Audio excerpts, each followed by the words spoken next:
kembali dengan NIM 11524000064. Di sini aku punya cerita buat kalian, tapi kalian dengernya sambil nemenin aku. Jadi gini, aku tuh punya temen, dia orang ahli gizi gitu. Nah, kemarin dia itu abis ketemu sama anak kecil yang megang perutnya kayak kesakitan gitu loh gara-gara makan gorengan kayaknya. Soalnya dia lagi pegang gorengan, posisinya abis makan gorengan gitu. Akhirnya ditanyain sama temenku, adik, adik suka banget ya makan gorengan? Nah, terus dijawab lah sama adiknya, iya kak, suka banget. Aku kayak kalau ada gorengan dan aku ada uang jajan, aku pasti beli gorengan karena itu gampang didapetin gitu. Nah, abis itu sama temenku dijawab, kan temenku ini ahli gizi, jadi dia tuh lumayan khawatir sama adiknya gitu loh. Akhirnya sama temenku dijawab lagi, dibilang gini, wah iya lagi, kakak setuju sih kalau gorengan itu emang enak. Tapi kayaknya sakit perutmu sekarang itu juga gara-gara gorengan itu. Kamu mau nggak kalau abis ini kakak ajak makan buah-buahan? Jadi kita bakal makan bareng. Lah, kata gua mah, dia cerita gitu. Aku yang bingung. Ini anak kecil suka makan gorengan, diajak makan buah sama dia. Apa maksudnya? Nah, aku lanjutin ceritanya, tapi aku mau ganti baju dulu. Aku udah di rumah, mau hapus make up. Aku lanjutin cerita aku nih. Jadi, selain daripada itu, bahkan temen aku ini, itu tuh dia juga sempat ketemu gitu sama orang tua dari si anak ini. Terus dia ngasih pesan ke orang tuanya, kan mereka abis makan buah tuh. Abis makan buah dianterin pulang dong, masa anaknya ditinggal. Dia pulang sendiri ya nggak mungkin. Dianterin, terus ketemulah sama orang tuanya. Dia bilang ke orang tuanya gini, anak-anak tuh biasanya emang suka sih sama gorengan, apalagi kalau udah jadi kebiasaan. Nah, tapi peran ibu penting banget nih buat ngenalin mana makanan yang lebih baik, yang lebih sehat gitu demi kondisi kesehatannya dia gitu. Karena dilihat tadi kan anaknya ini kan abis sakit perut karena gorengan. Jadi temen aku tuh niatnya ngajak si orang tuanya juga buat lebih peduli ke anaknya. Kayak ini loh, anak ibu tuh sakit salah satu alasannya tuh karena ini. Jadi dia tuh care gitu loh. Dia nggak care ke anaknya doang, ke orang tuanya tuh juga care. Jadi dia melakukan pendekatan kedua-duanya. Ke anaknya iya, ke orang tuanya juga iya. Cuman kalau ngobrol sama orang dewasa itu pasti nggak sesimpel itu ya. Makanya kalau ngomong ke orang tuanya itu temanku bahkan ngasih data juga loh ke orang tuanya sama tips-tips juga kayak gitu. Apa yang bisa dilakukan, apa yang bisa diupayakan. Soalnya kalau kita cuman ngasih tahu tapi nggak ada solusinya itu kan kayak kesannya ngejudge ya, apalagi ini anak orang gitu gak sih. Nah, terus omong-omong soal data, aku jadi cari tahu apa sih emang kalau kita makan gorengan emang kenapa sih gitu. Terus aku nemu jawabannya nih di Alo Dokter. Di sini dibilang kelebihan berat badan, penyakit jantung, diabetes, kanker, abis itu ada gangguan pencernaan yang lain-lain juga, tapi ini dari Klik Dokter dan itu emang ada studinya loh. Jadi ternyata temanku nggak sembarangan ngomong. Aku kira itu nggak masuk akal aja, kayak idih ya kali masalah gorengan doang. Itu makanan yang ada di mana-mana gitu loh, kenapa bisa sakit perut? Tapi ternyata beneran ada dong datanya. Jujur agak syok pas tahu dan aku jadi nggak berani ngejudge temanku kayak oke, kamu memang ahli gizi gitu. Nah, tapi di sini tuh aku langsung heran gitu loh, kayak kok bisa ya orang tuanya tuh percaya sama dia, kok bisa ya anaknya tuh mau-mau aja, nurut-nurut aja diajak sama dia gitu. Sampai akhirnya aku kepikiran sama satu teori. Aku sempat belajar di mata kuliah teori komunikasi, diajarin sama Bu Mary.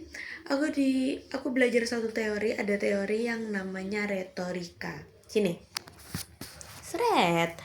Aku udah siapin segitiga di sini. Jadi, teori retorika itu tuh punya segitiga.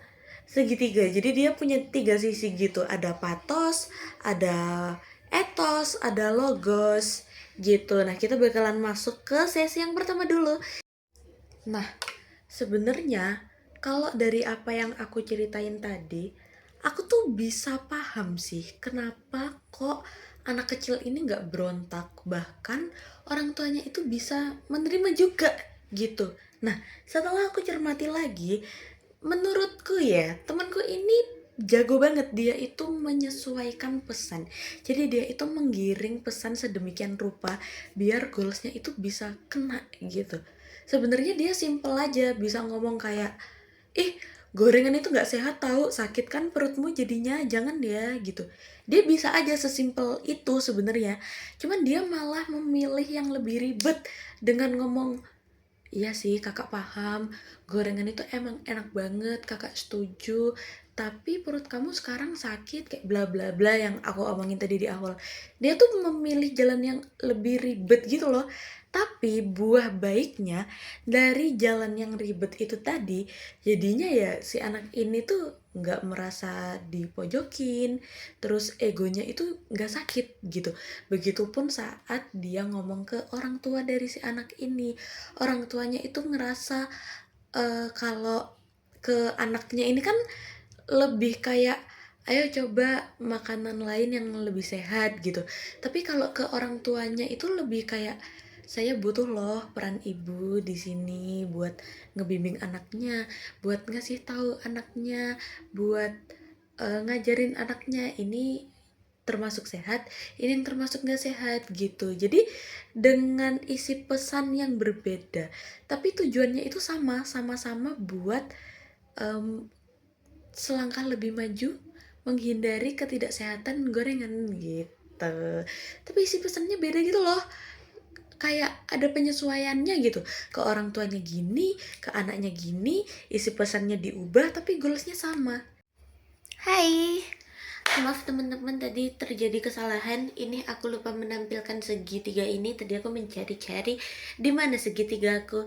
Nah, tadi kita udah bahas patos. Sekarang kita mau masuk ke logos. Di sini aku mau sambil skincarean ya.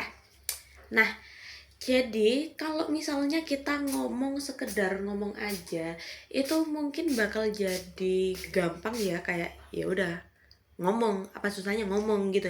Itu jadi hal yang gampang, kosong, dan bakalan dianggap ya ampas aja gitu. Segala omonganmu itu bakal dianggap ampas, bakal dianggap kosong, nggak ada maknanya, nggak ada penekanan yang kamu sampaikan gitu. Nah, kayaknya nih ya, ini juga yang jadi alasan kenapa temenku ini pada akhirnya ngasih data seputar gorengan pas ngobrol sama orang tuanya si anak ini. Nah, tujuannya dia ngasih data itu adalah sebagai penguat, karena ya kenapa ngomonginnya ke orang tuanya? Soalnya kalau ngomonginnya ke anaknya, pasti anaknya nggak nyambung karena dia belum sampai ke tahap itu wawasannya gitu. Jadi nggak bakalan nyambung. Jadi dia menyesuaikan patosnya. Di anak ini dia nggak mungkin bisa pakai kayak gitu, tapi ke orang tuanya bisa. Apalagi orang yang lebih dewasa itu biasanya lebih kritis, makanya kita lebih perlu bukti untuk meyakinkan mereka seperti itu. Jadi kalau misalnya kalian next nih harus ngobrol sama orang yang ternyata orangnya kritis, makanya jangan lupa kasih data, kasih bukti, penelitian, sumber-sumbernya kalian segala macam yang kredibel, biar orang itu bisa lebih percaya sama kalian, biar omongannya kalian itu nggak dianggap sok tahu kayak gitu teman-teman. Oke, sekarang sambil nunggu skincareku kering, di sini kita bisa ngomongin yang terakhir, yaitu nggak, aku kasih tahu dulu, aku disclaimer dulu. Jadi kalau misalnya anak-anak nih itu kan gampang percaya ya, kayak aku kasih tahu ke kalian kenapa temanku ngomongnya ke orang tuanya. Anak-anak itu kan gampang percaya ya, mereka itu kayak ya udah, misalnya kita random aja ketemu sama mereka di pinggir jalan, terus adek ikut tante yuk, nanti tante kasih es krim, mereka akan dengan mudahnya percaya. Makanya sebagai orang tua itu harus membimbing dan mendidik anaknya gitu kan.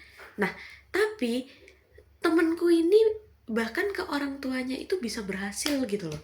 Nggak ke anaknya aja kayak, ayo ikut kakak makan buah, berhasil. Tapi ke orang tuanya pun ngomong minta tolong ibu itu juga berhasil. Apa coba kira-kira faktor pendukung selain data yang bisa bikin orang tua dari anak ini berhasil? Nggak lain ya nggak bukan ya, patos. Di sini kita mau bahas patos, yaitu latar belakang ya.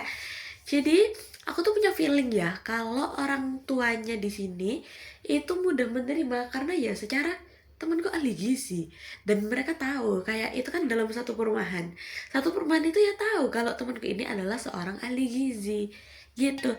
Jadi kayaknya lebih percaya gitu karena wah yang ngomong ahli gizi nih itu ada hal yang apa ya, nge-up dirinya gitu loh, nge-up pesannya. Kalau misalnya aku seorang apa ya enaknya, misal aku chef, aku masak, terus aku ngomong ke kalian soal bagaimana caranya memindahkan hati tikus ke dalam hati laba-laba gitu, nggak masuk akal. Itu tikus sama laba-laba aku masak iya masuk akal, tapi kalau memindahkan, wah, kecoa sama apa ya enaknya, kecoa sama kalajengking sama-sama kecilnya, harusnya ukuran jantungnya sama, ini bisa dibarter, nggak masuk akal.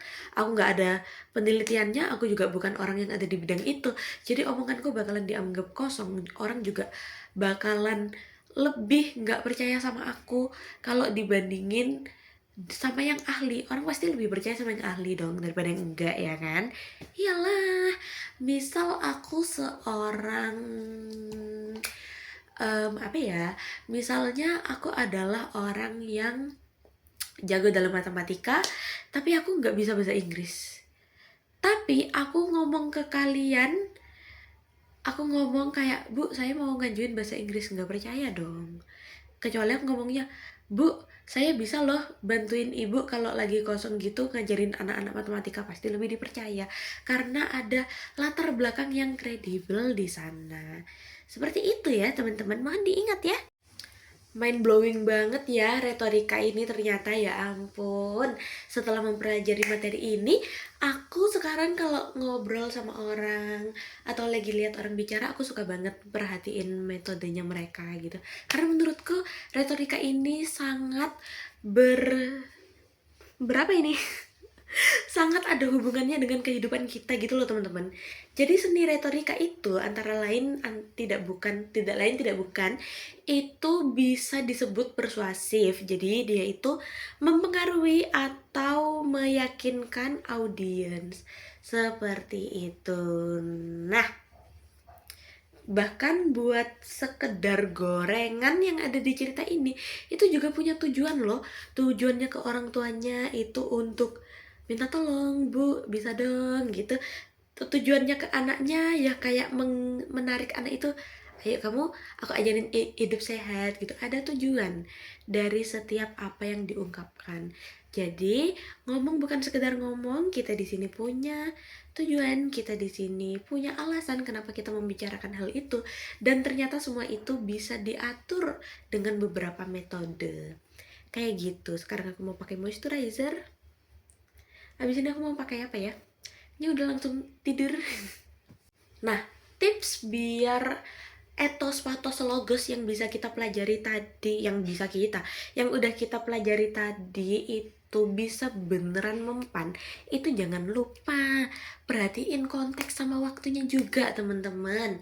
Waktunya, tempatnya, sama kondisi yang lagi terjadi gitu. Biasanya kalau kondisinya lagi genting, kondisinya lagi emang butuh kayak gitu dan kamu menyampaikan itu bakalan lebih kena pesannya gitu. Jadi jangan lupa untuk memperhatikan faktor-faktor lain selain tiga itu tadi ya. Nah, misalnya aku lagi pidato soal kebebasan, padahal kita tahu di Indonesia lagi merdeka, ya omonganku tuh bakalan cuman kayak yang, oh oke, makasih pesannya mantap, kamu keren bisa berbicara di depan umum gitu.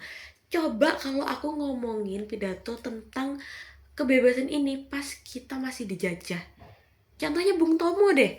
Bung Tomo menyuarakan semangat untuk melawan penjajah. Pada saat itu kita lagi dijajah. Ya semangat dong kita semua karena momennya lagi pas, waktunya lagi pas, tempatnya ya pas pasti. Tempatnya ya disiarkannya itu beneran didengar semua orang. Dia juga punya latar belakang yang demikian, etos patos logosnya masuk semua. Ya pasti pesannya bakalan lebih kena. Coba kalau Bung Tomo datangnya sekarang ngomongin hal itu, kurang ya. Kita sekarang lebih ke ngomongin work life balance aja kalau di Gen Z sekarang.